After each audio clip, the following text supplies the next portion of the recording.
भवनमा की भाग जागल हो। ए दीदी गजिया तू ललनवा, अरे भवनमा के भाग जागल हो कि ललना लाल भैले पुलवा के दीपक मनमा में आस जागल हो। ललना लाल भैले पुलवा के दीपक मनमा में आस जागल हो। ललना लाल भइले फुलवा की दीपक बनवा में आस जागल हो।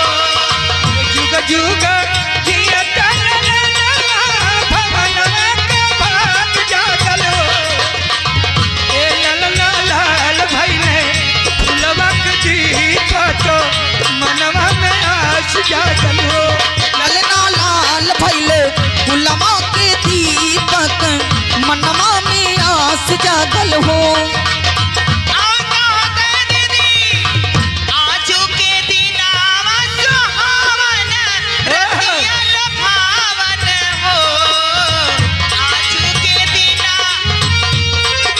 रतियल भावन हो सखिया दीदिया के होरिला जनम ले होरिलवा बड़ सुंदर। सखिया दीदिया के होरिला जनम ले होरिलवा बड़ सुंदर हो। आप आए सखिया ने दोके होरिला जनम ले होरिलवा बड़ा सुंदर हो।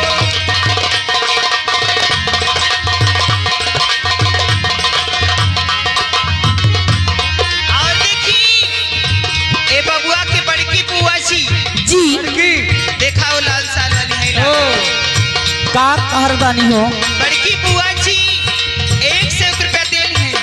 अच्छा सगड़ा खानी है तो कहीं है हम देखा है हीरो होंडा ले हां 2100 धरा तक खन्नवा।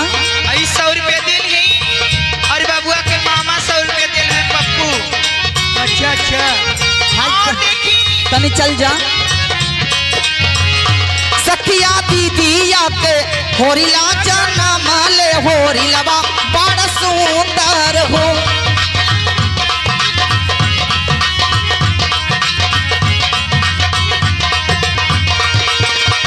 और इसी कड़ी में ठीक हो बबुआ के दादी जी जी। बुआ का दादी बबुआ के दादी जो जन्मल बा ओ अच्छा वो दादी है कोठी में।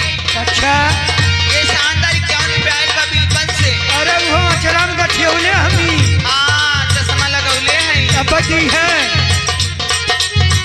अखिया तो हवे जैसे पापा के नकिया तो बाबूजी के हो। देखो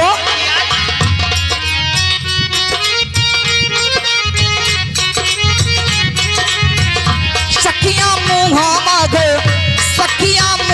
मग चाँद सूरज हवत सगरो या जोर भैले हो। सखिया मुहा मग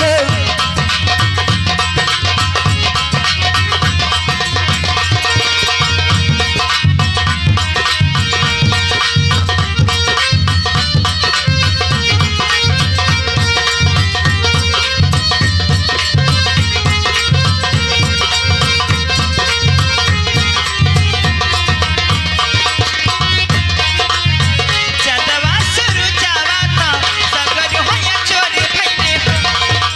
ई बाए ए बेचन ए राम भरोस बेचन काका सामने देखा हो आज के दिन आवाज सुहावन रतिया लभावन हो।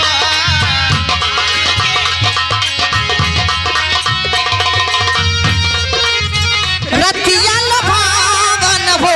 सखिया दीदिया के होरिला जनम ले होरिलवा बड़ सुंदर हो।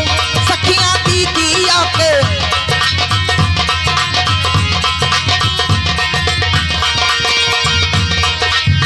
नाची नाची गावे रे पहनिया देखो हाय हाय हाय हाय ललना के खिलावे